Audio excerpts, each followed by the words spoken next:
You're listening to the Archaeology Podcast Network. Hello out there in Archaeology Podcast land. This is Dr. Alan Garfinkel. I'm the president and founder of the California Rock Art Foundation. And what we do is we identify, evaluate, manage, and conserve rock art both in Alta California and in Baja California. We conduct field trips, we have trainings, exercise, we do research, and in every way possible, we try to preserve, protect, and coordinate treasures of Alta and Baja California rock art, of which there are many and diverse. We also work closely with Native Americans and partner with them to recognize and protect sacred sites. So for more info about the fabulous California Rock Art Foundation, you can go to carockart.org. Also, I'm open to give me a call, 805-312-2261. We would welcome sponsorship or underwriting, helping us to defray the costs of our podcasts, and also membership in California Rock Art Foundation. And of course, donations, since we are a 501c3 nonprofit scientific and educational corporation. God bless everyone out there in podcast land.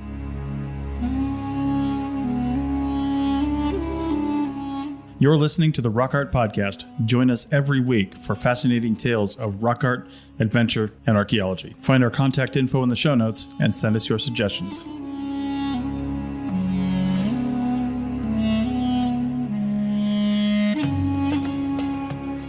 Hey out there in Archaeology Podcast land. This is your host, Dr. Alan Garfinkel. And we have something a little different today. We're going to talk about the peopling of the Americas. Chris Webster and I will have a discussion about that. And we'll give you some of the latest thinking on the antiquity and character of the initial peopling of the Americas. And it's not what you might think. We're having a bit of a revolution in our thinking. We're rewriting the history books.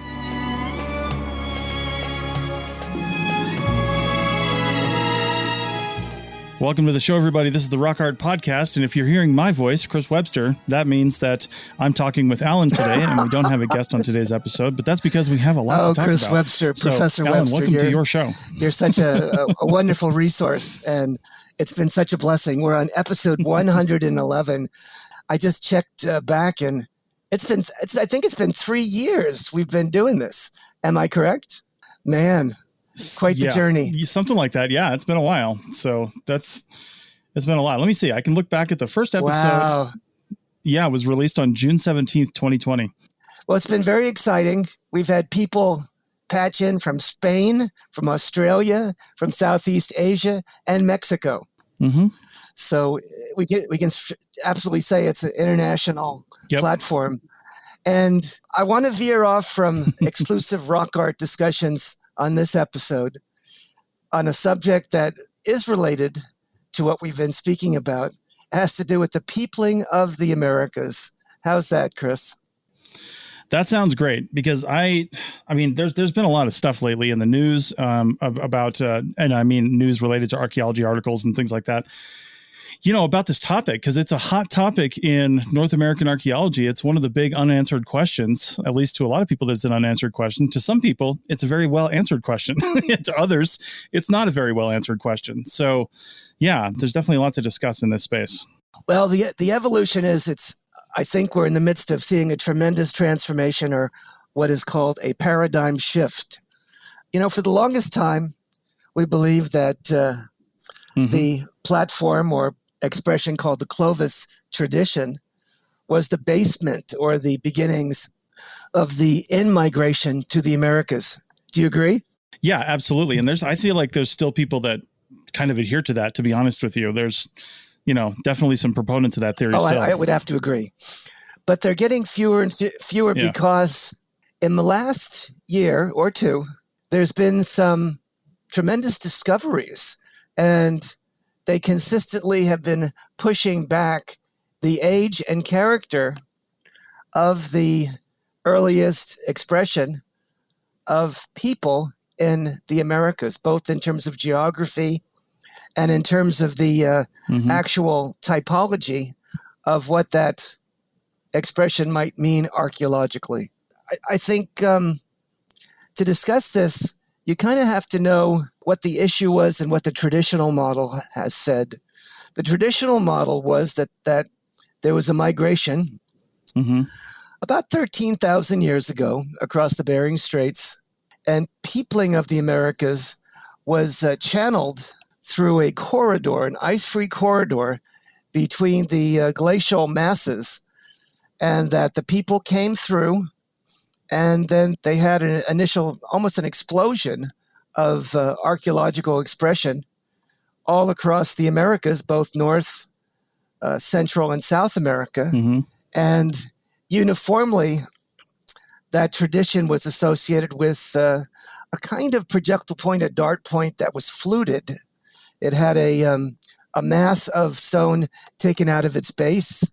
They were lanceolate, mainly concave base points. And this particular expression was associated with, at least in some instances, with the hunting of megafauna. Is that what you learned as well? Mm-hmm. Yeah. Yeah, I believe so. That's about right. So when you look at the projectile points called Clovis, they have an odd distribution in North America in that they are mainly concentrated in the area of the Southeast, in Texas and the American Southwest and on the plains. And as you go west, Mm-hmm. the expression becomes less and less. So in other words, if you're looking for Clovis points, Yeah. in the far west, in the Great Basin, up into the northwestern part, the Pacific Northwest, and in California, along in the desert west in California, you can hardly find any of them. There's very few sites. They're all isolates. No, you can't. And you see that in the literature. Yeah, we actually found an isolated Clovis point in a 2-track in northern Nevada, northwestern Nevada. It was in a 2-track and cracked in half because somebody had driven over it. So I don't know if it had just been uncovered through time on that road, or if it had been, dropped there by the hoof of a cow or something like that, or what happened. But yeah, that's on big surveys I've done across the state.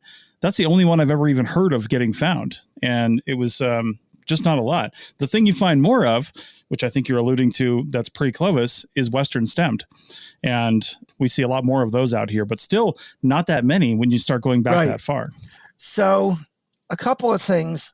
There's a controversy as well in the far west Mm-hmm. involving what they call concave base or basally thinned projectile points that have been called fluted points in the past. Yeah. And some of the archaeologists, I would say even growing evidence, seems to support that those particular points that are found in some abundance, I would say, in certain areas, are derivative of Clovis. They are not Mm-hmm. contemporaneous with Clovis, yet they are a derivative expression whereby Clovis itself is supposed to be a projectile point tradition that in the main was soft hammer percussion or percussion flaked. They have these flakes that go across the face of the Clovis. They're called outrepasse, or that just going across the entire face of the point. And this particular tradition of doing that, and also the way in which they were manufactured technologically, did not use the fine pressure flaking that you find in these other places that are available, in the far west. There's a, concentration of them in the Great Basin. There's some in the southern San Joaquin Valley. They're found, where else are they found? They're found in the Great Basin as well. So there's all of that. Mm-hmm. So this was, part and parcel of sort of a related controversy surrounding what is Clovis? What's the definition of Clovis? Right. And what makes a Clovis projectile point? And how old was Clovis? Is it 13.5 to 12.8? Or is it up until the end of the Pleistocene? Right. How long did it endure, etc.? So most of the radiocarbon dates really show a very distinctive and short chronology. Well, I feel like it's good in this segment to point out too that, we're obviously talking about Native Americans if somebody didn't get that point already, but I don't know of any Native American tribes that have traditions for their origin going back that says they migrated from Siberia. You know what I mean? All of their traditions say they basically started here. They sprung up in North America, South America, wherever the tribe is, and that they came here. So, and I think that's an important point, that they don't have it in their oral traditions that they migrated. I'm going to bring that up a little bit later with an article I read just a few days ago that's going to come into play there. But that's interesting to me that there's nothing about that. And do you know if there's any tribes or or I guess traditions, or even rock art for that matter, from like the Inuit and, up in Alaska in that area where they do have traditions of migration across the Bering Straits? No, I think you're right. I think that particular scenario, that set of oral traditions, is certainly infrequent, if not absent completely.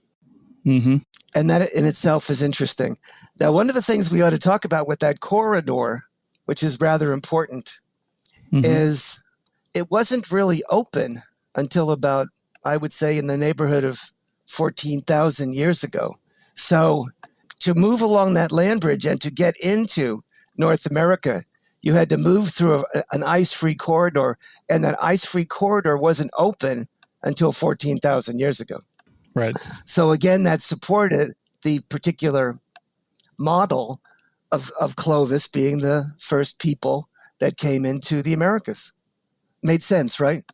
It does make sense. And I got to say, to be honest, I hate to see what that corridor would have looked like, because after being covered by ice and then now melting ice and just soggy tundra, there's definitely like forests and things like that in northern Canada, but going down through the ice-free corridor, I've been in that part of Canada, Calgary, Alberta.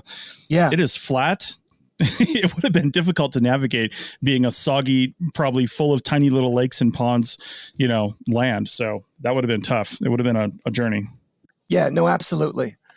Yeah. They've done studies on the biogeography within that corridor.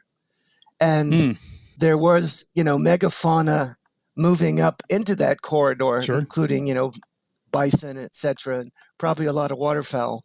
So that does make some sense to follow the herds of game and to associate with that. I think with that, we should sort of close out this first piece of the discussion. And the next discussion, we'll move into some other related matters. How's that? Sounds good. See you in the flip-flop, gang. This podcast is sponsored by IQ Bar. What if I told you this holiday season you can stuff your face with tasty, craveable snacks and, wait for it, feel great? Hi, I'm Will, founder of IQ Bar, the only plant protein bar formulated for your body and your brain. IQ Bar's brain-boosting nutrients are designed to refuel, nourish, and satisfy hunger with zero sugar crash. Featuring delicious holiday flavors like gingerbread, IQ Bars are the less than 200-calorie snack that satisfies your sweet tooth and your protein goals. Right now, take 25% off all IQ Bar products and get free shipping. Also, check out our other limited edition holiday flavors like Peppermint Mocha Jitter-Free IQ Joe Coffee. Clean ingredients, fantastic taste, and zero regrets. 'Tis the season to refuel smarter, hydrate harder, and caffeinate larger with IQ Bar. Go to eatiqbar.com and enter code AUDIO to get 25% off all IQ Bar products plus free shipping. Again, go to eatiqbar.com and enter code AUDIO. Welcome back to the Rock Art Podcast, episode 111. And I'm talking to Alan about the peopling of the Americas and what kind of evidence we really have around that and how far back this evidence goes. So let's talk about some of the more hard evidence to pre-Clovis sites that we do have in this country, and notably up here in the Western United States. In the Pacific Northwest is where I think much of this original material has come from. There's at least two sites that have very robust evidence, meaning what they have is sealed deposits that have, incredibly good stratigraphy with many, many, many dates and an associated assemblage that's different from Clovis. So in other words, what we found now is a stratum, archaeological, sort of an assemblage of deeply buried or chronologically specific materials that I would say started about 14,000 years ago, but go back to maybe as much as 20 or 21,000 years ago, and that are well dated. Now, when I say well dated, there's, multiple dates, all kinds of dates, radiocarbon dates, plus they're sealed deposits that are buried under Mazama ash or other volcanic ash that's been dated. Mm-hmm. And what they found is instead of finding Clovis points, there's an absence of Clovis points and a presence of what we're calling Western stemmed points. They look like the other points that are called Western stemmed. And people had thought early on that the Western stemmed points were, in fact, the basal occupation in the Americas. But that particular perspective went by with the growing evidence for Clovis. But now we go full circle, and we have, lots of evidence now, mainly from the Pacific Northwest, but also from South America at Monteverde, for seal deposit and these Western stem projectile points. We don't have much more. We don't have a full picture of what was going on. But first of all, what's happening here is that the way in which the channel or the method of migration from the old world to the new would no longer have been terrestrial, and that's quite a transformation in thinking. Yeah, because 14,000 years ago, that corridor was blocked. So what we're talking about is a maritime expression that came pre-Clovis and brought people to the Americas, which is absolutely amazing. Yeah, and we always talk about Americas plural, right? Because we're talking about North America, South America, Central America, all the Americas, right? And that's the thing that always kind of gets me too is, we talk about, okay, so we have solid evidence of people in the Pacific Northwest 14,000 years ago, right? That's, and maybe even a little bit older, but solid evidence going back 14,000 years. But we also have very similar evidence going back a similar time frame down in South America. And it's like, okay, well, they didn't come down here and then walk 8,000 miles to get to South America in the span of a generation. So either they came here way earlier than we thought and migrated throughout the Americas and eventually made it down all the way through South America, or they came over in different ways at different times using different methods, right? Right. So that's the other thing that's become rather manifest, is that there must have been multiple origin points throughout the continents of how they came in and where they came in and when they came in.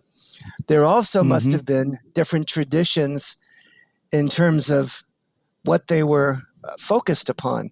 In some areas, it appears, and there's been arguments tendered, that the Pacific Northwest may have been a very logical place to sort of enter North America, following some of the riverine corridors and other ways, because there was a lot of lakes, a lot of lacustrine, and they're looking at a lot of the waterfowl, and the waterfowl would probably have been just innumerable, just masses and masses of birds. Does that make any sense?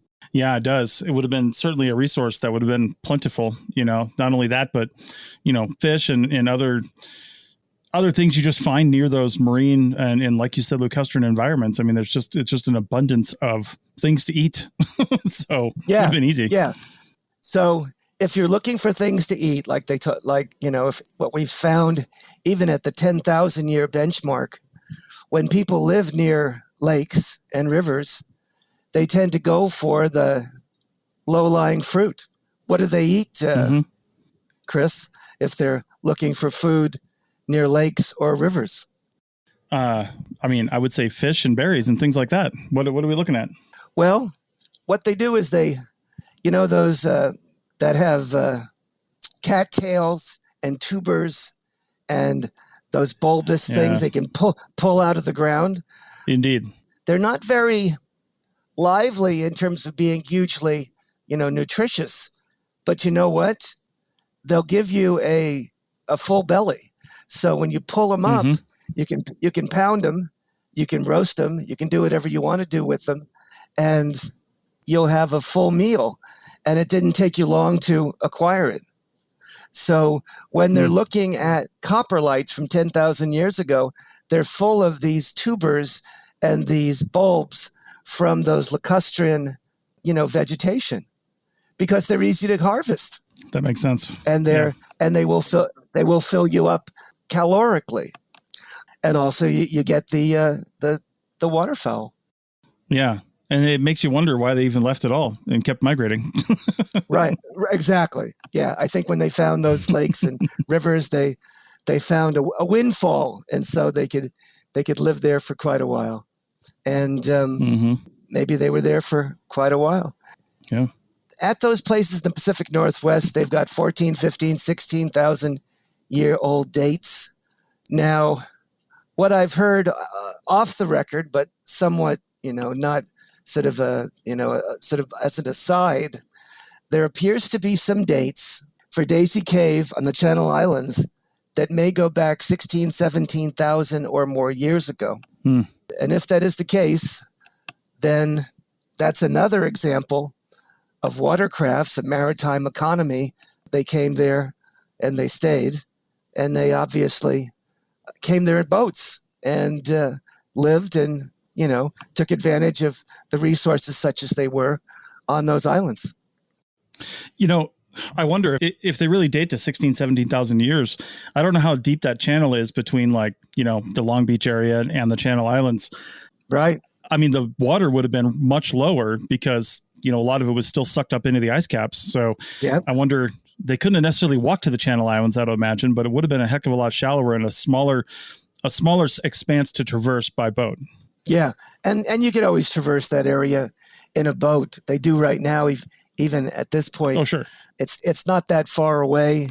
And if you've got the islands, you've also got the terrestrial, the coast there to add to your repertoire in terms of subsistence. So it's interesting nonetheless. One of the things people talk about a lot, which is kind of related to this thinking, is that there's a type of an artifact called a crescent. And it's just sort of a stone piece that kind of looks like a crescent moon. And it's only about as big as my thumb or in that realm.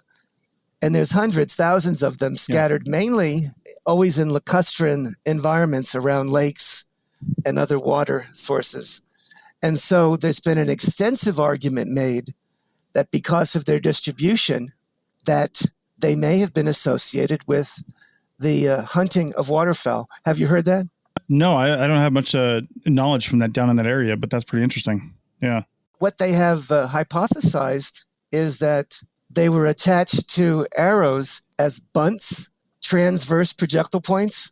In other words, kind of so that they would knock the animals out of the sky, and then they would harvest them and kill them, like the geese and the swans and the ducks. And also during certain times of the year, the waterfowl would congregate and they would lose the ability to fly. And you could simply net them in huge numbers and then harvest them. Yeah. The grebes are one example of that. Those are those, kind of funny little birds that sit on the lakes and are brown or black. And that's what happens. Wow, that's cool. So that's a whole other aspect of this exercise. The locations in the Pacific Northwest of where those sites are seem to be a channel along the Columbia River. And that would be a logical sort of inlet for these the in-migration to occur. It's interesting. I guess I could share this too. I hadn't thought about it now, but since I'm working in this area, etc., using obsidian hydration dating, okay? We've talked about that often. It's the volcanic glass can be used to date. You can take a thin section out of it and it picks up water, and the thickness of that band is an artifact, a measure, a calendar of its age. In the Pacific Northwest and in California, they've done tremendous amounts of work on calibrating the ages of all the different obsidian sources. And they've done source-specific temperature-adjusted obsidian hydration dating. So they've gotten it more and more refined, okay? And when you look at the ages of the largest rimmed artifacts from the various quarries, they go back 16 and 17,000 years old. Wow. There aren't very many of them that go back to that age, but there are those rims, and they are that size. And we have found them both in the archaeological record up in Oregon and in California. So if that measure was accurate, here's a testament to the antiquity of the occupation and the initial use of those areas. Does that make any sense? That does. And I think with that, we'll take our final break because I've definitely got some questions about that on the other side. Back in a minute. How do you feel when you switch to Geico and save on your car insurance? It's like finishing your laundry and successfully matching all your daughter's baby socks together on the first try. Let's see. Panda socks, fire truck socks, socks with those cute little strawberries on them. You matched each and every one of those tiny socks. I mean, has this ever happened in the history of laundry? And a penguin wearing a cowboy hat socks. Done.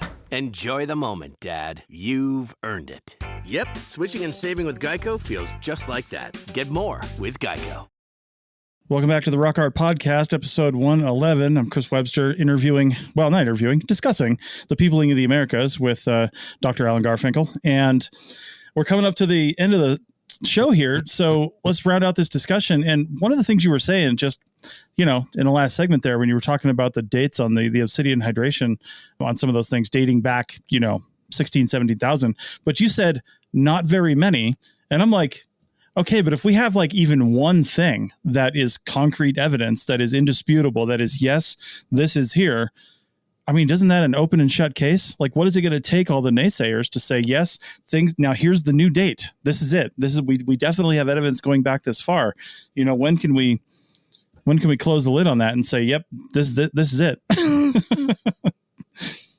I think as we get growing evidence, and as we get the various orders of evidence from different data sets and different sites, it's becoming a compelling and substantive story. And so it's one that is it's difficult for us to rewrite history, but it's being rewritten as we speak because, we've spent how many years telling the story one way, and this totally turns the discussion on its head, both from its dating, its placement, the fashion that people came in, everything about it is different, I would say. Don't you agree? I do. I mean, it's different. It's yeah. I do. And okay, go ahead. But please. that's the thing, though. It's like, you use these tried and true dating methods. We're not using like wacky off the wall dating methods to date some of this older stuff, right? We're using tried and true dating methods that have been used across the world and that people believe and trust when it comes to things like Europe. And you say, oh, this dates to 25,000 years ago. And they're like, yep, that seems legit. I buy it. Because Europe has a pretty solid history going back, hundreds of thousands of years of Homo sapiens. Yeah. Europe has a long chronology. Right. We've had the short chronology. And so I would say it makes sense for us to have quite a ample degree of skepticism to try to buy in and understand what we're looking at here. Yeah. But yes, I think that with growing evidence consistently in different geographical areas and different sources and different methods of dating, if they all point to the same thing, that's what's happening. For instance, you've got those footprints there in New Mexico. Right. On the sands of, that preserved situation there in that national monument. Yeah.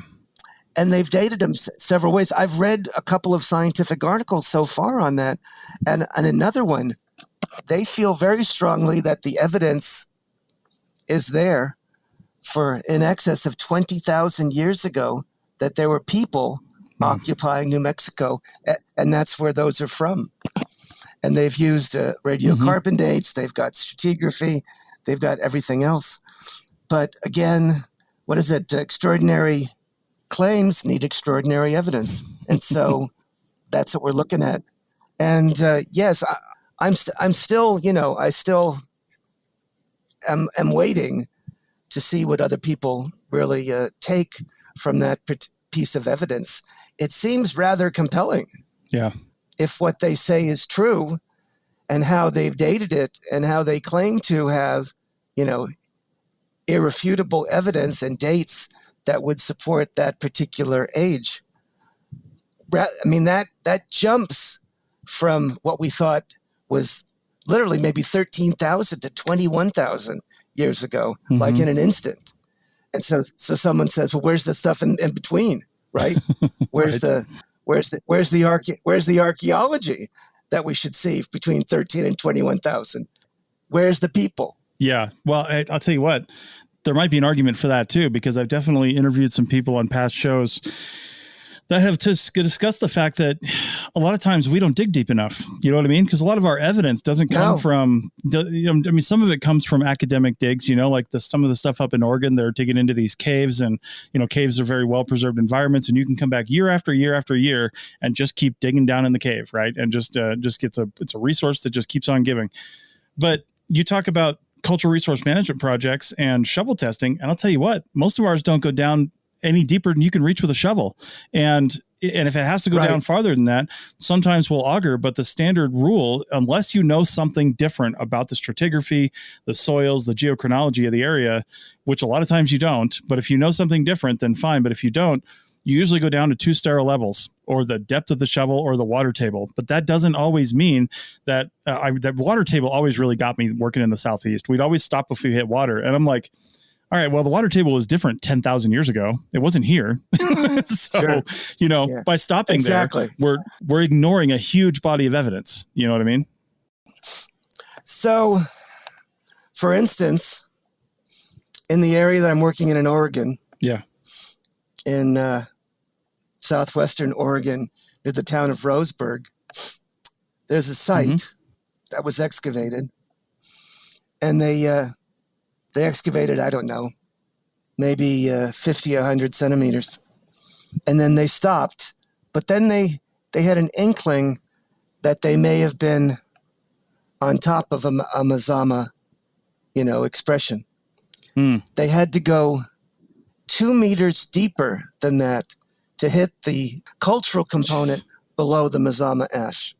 Can you imagine 2 meters? That's 6 feet, right? Yeah. Yeah. That's a lot. So the only reason they were able to get this is they had a column that was on the end of a ridge, and they could see it. And so they were able to sort of get below that. And yes, there was a pre-Mazama expression that was there. Same thing happened in the Central Valley. They had a circumstance where they went down, 10 feet. Then they hit the cultural expression, and it was sort of a Western pluvial tradition material right there.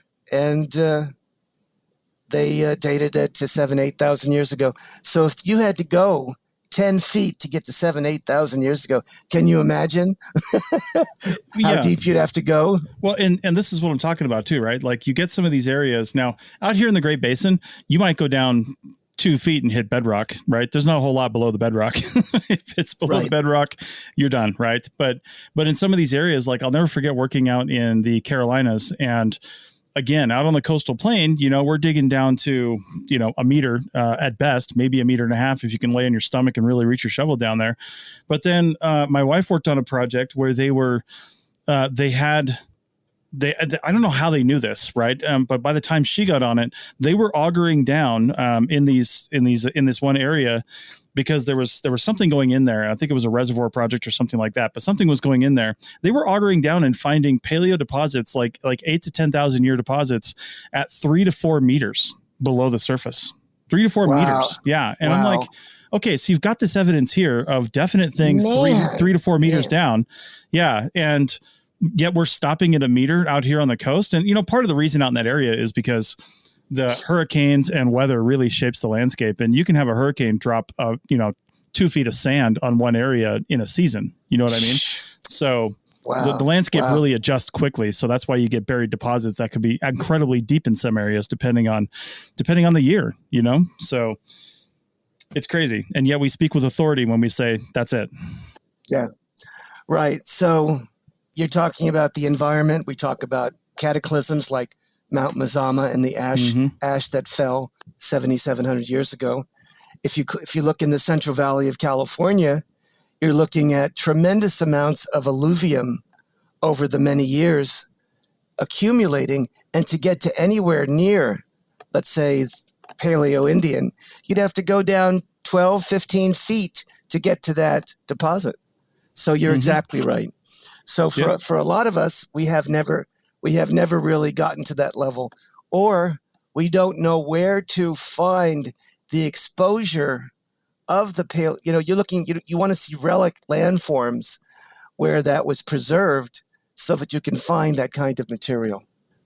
That's exactly right. In the past, I've called this regulatory bias, right? I don't know if that's a real term anybody uses, but when you're doing shovel testing or something like that, you only have to really look down as far as the disturbance is going to happen. That's really the regulation. They're not asking you to find everything down to the lowest level, which is scientifically what we would want to do, but you're only being paid to go down as far as the ground will be disturbed, right? So if they're putting in a parking lot, you only have to go down 4 or 5 feet before you're going to hit soils they're just simply not going to disturb. So it's not that we're not saying there's something down there. We're just not being paid to find it. We're not given the opportunity. Right. And it is regulatory bias. I like that. Yeah. Yeah, it's a good way of looking at it. So it's crazy. I guess the newest models have avoided regulatory bias, and now we're beginning to see a whole new set of expressions, both of a different archaeological tradition, chronologically and typologically, that is pre-Clovis and may go between, let's say, 14 and maybe even 21,000 years ago.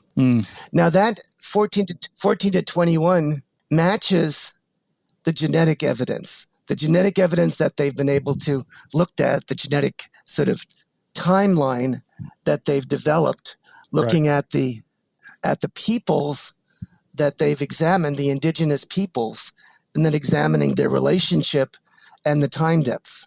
So that's where they are. And I think that's a good place to stop. You could add your closing note, Doctor.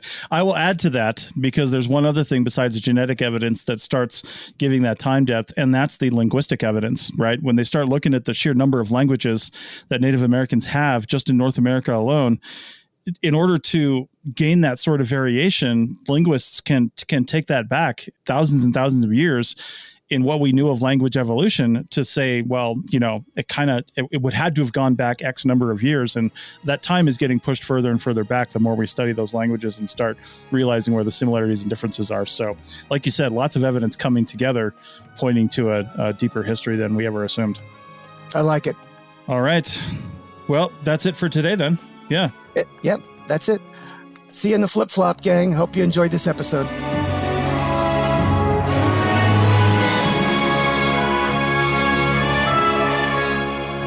Thanks for listening to the Rock Art Podcast with Dr. Alan Garfinkel and Chris Webster. Find show notes and contact information at www.arcpodnet.com/rockart. Thanks for listening, and thanks for sharing this podcast with your family and friends.